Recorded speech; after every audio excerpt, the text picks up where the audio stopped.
I like to share videos on this channel to support your long-term success. Today's video tip may be difficult for you, but it's absolutely a hurdle you need to get past to be truly successful. Stay tuned.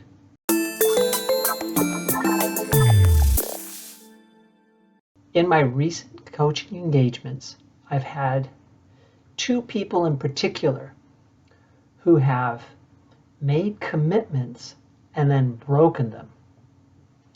One was to themselves and one was to me. Is there a difference? I think there is.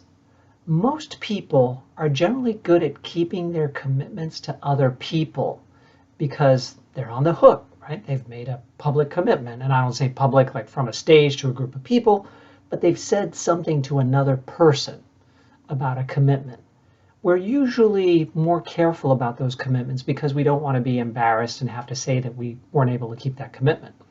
If you're having trouble keeping commitments to other people, you really want to work on that. This video is about the other type of commitment, the ones you make to yourself. I had a client who said that they were going to make a certain number of sales calls in a week. Actually, now that I think about it, I've had two recently who said they were going to make a certain number of sales calls in a week. And in both cases, they didn't make the number that they had committed to. They were sharing it with me. So it wasn't really a commitment to me. It was a commitment to themselves because they knew that I wouldn't be affected whether they kept the commitment or not. I'm not their sales manager, and I have no authority over them, and I can't punish them for not keeping the commitment to themselves to make a certain number of sales calls. So it really is about the commitment to themselves. These, for some people, are the easiest to break. Is this you? Do you write down to-do lists only to find at the end of the day that you did about half of them? Do you block time on your calendar to do sales-related activities or other important project-related work only to come up to that time on your calendar and then just blow right through it because you have something else that's come up and you just figure, it's fine, I'll take care of it another time? Do you have some sort of reminder? Maybe you have a post-it note on your desk, stuck to your monitor saying make 10 sales calls today, and then you look at the end of the day and realize you only made 5, or you try not to look at it. What's going on there? I believe what's actually happening is this understood belief within ourselves that the commitments we make to ourselves are not that important.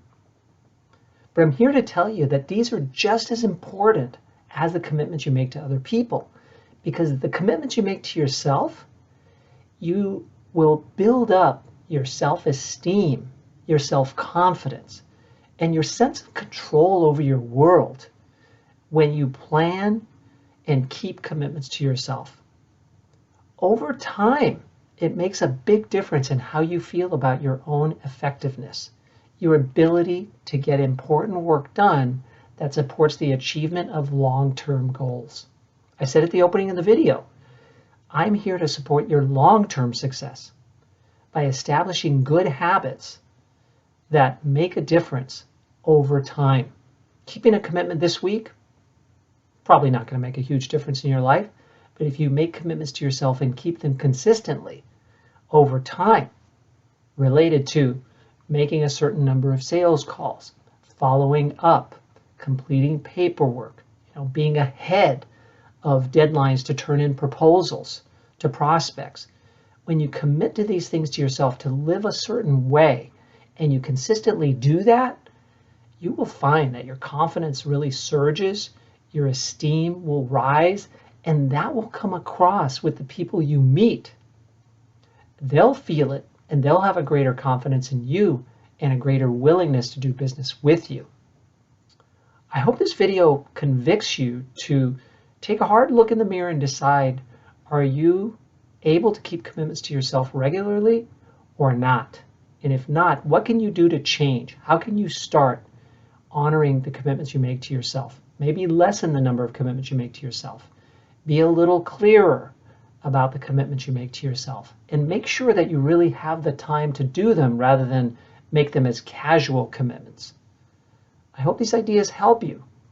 If so, let me know. Like the video, share the video, email me at michael@billandbalance.com, because I like to hear that my videos are actually helping you to be more successful. And of course, if you want to go further with me, I have a course. It's an online sales training program that was released not that long ago. I've received great feedback on it. You might like to invest real money in yourself and your ability to be a long-term success. So take a look at that program. If you have questions about it, email me. And I look forward to seeing you again in the future. Best wishes to you.